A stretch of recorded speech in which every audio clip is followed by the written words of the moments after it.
Hey guys, it's Thea from Thea's Hamster World. Today we're going to be talking about what you need for a hamster.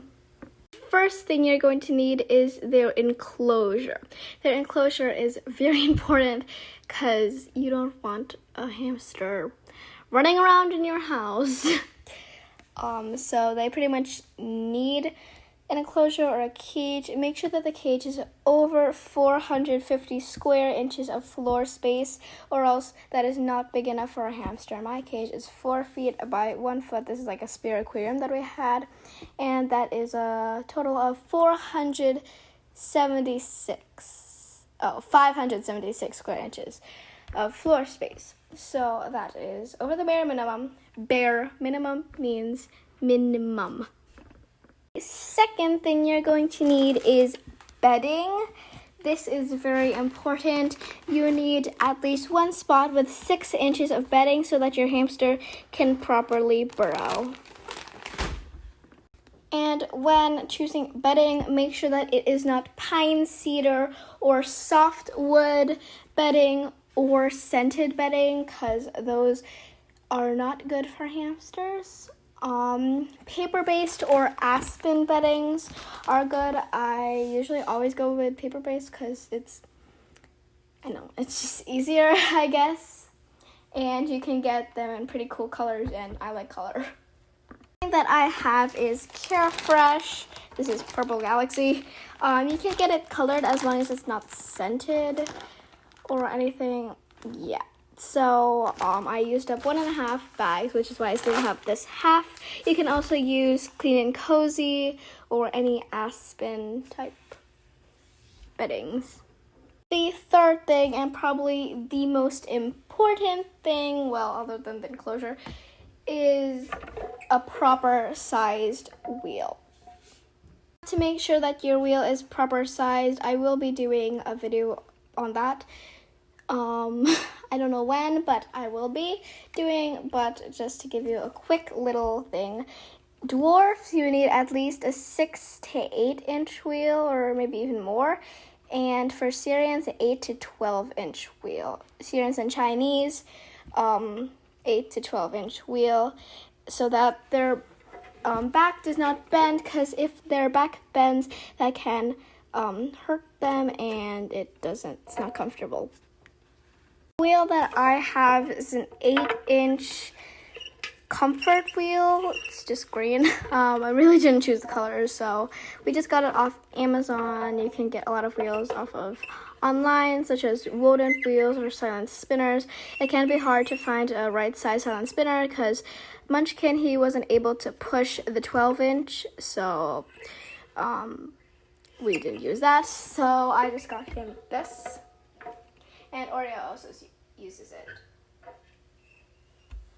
Number 4, you need toys. I have a couple of toys, which I will later show you in the video. And you need types of toys too. Wooden toys work best, but you can get this type, like the Snack Shack thing, as long as you make sure it's safe. As I said, hamsters need multiple types of toys. So you can do climbing toys. Climbing toys are good so that they can climb. Obviously, they're not big climbers, but they do like to climb on stuff. You need hide and seek toys. This one is the Snack Shack Tunnel, I think. So it's edible and like a chew toy. Almost, so so Oreo likes to chew it sometimes, and they can go and play in here. And you need puzzle toys. There are many types of puzzle toys. There is willow balls. You can even make your own willow balls, just because hamsters are pretty smart, so they can work for their food. Especially if you put it in here, like treats in here, then they will learn to work it out and pull out these, chew it on it. And it's a good boredom breaker and makes them use their brain. Speaking of boredom breakers, you also need boredom breakers. So you can make boredom breakers out of toilet paper tubes, or if you have walnuts, whole walnuts, then this is a good chew toy. It also gnaws down their teeth, and usually most of the time they actually don't crack it open, so it does keep them pretty entertained. Now, probably one of the most important things you need are chew toys. There are so many different types of chew toys. There are flat ones, there are seagrass, there are these sticks, there are different shapes. You can get colored ones, themed one, especially if you're doing a themed cage. These work really good. I really don't have a theme in my cage. It's really just a cage with a bunch of colors and stuff. So yeah, just get a bunch of chew toys and see which ones your hamster likes, and you can do that. It's not a need, but it is good for having paper towel tubes and toilet paper tubes. These are very good because they're pretty cheap. If you have paper towels and toilet paper, then once you run out, get these because they are great hamster toys. They can go through it and they can chew it. You can make boredom breakers out of this, and it's just very cheap and it's an easy thing to get too. So I'm always looking at bathrooms when the toilet paper will run out so I can get it. Yeah, so that's what I do.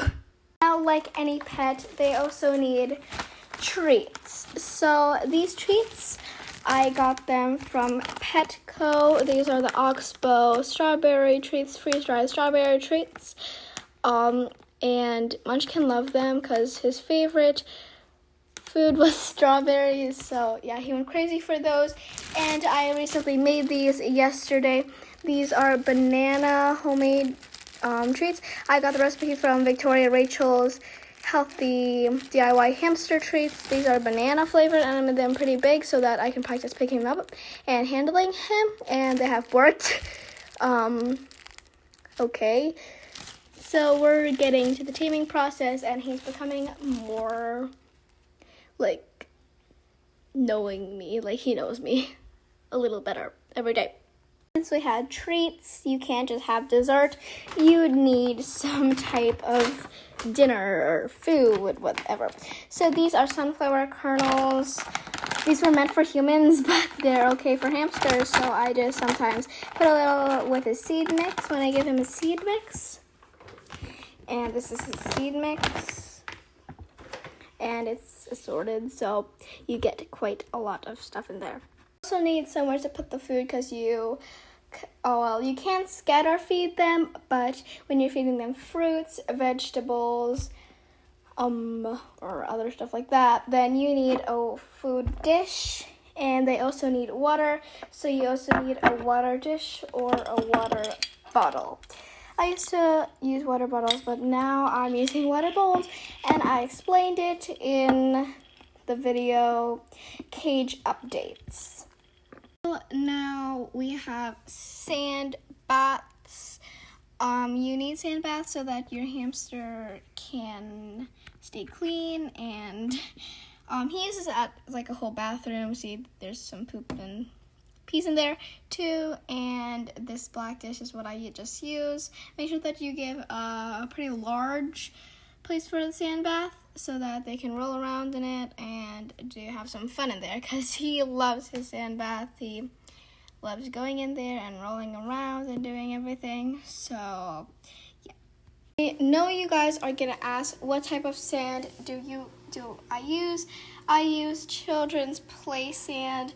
This is, I think we got it for $5, a 50-pound bag at a hardware store, and you just bake it at 375 for 45 minutes is what I did, and then sift through it to get the bigger pieces out, so then you have this finer sand, and then you can put it in. I also use reptile sand. I ordered that on Amazon, but it hasn't come yet, so we just got play sand.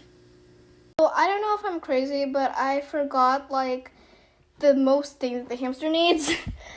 hideout. So I forgot it. You can get so many different hideouts. There's ceramic, there's plastic, there's like wooden, the multi-chamber ones. You can get so many different ones, and I just have this one, and he sleeps underground anyway, so that works.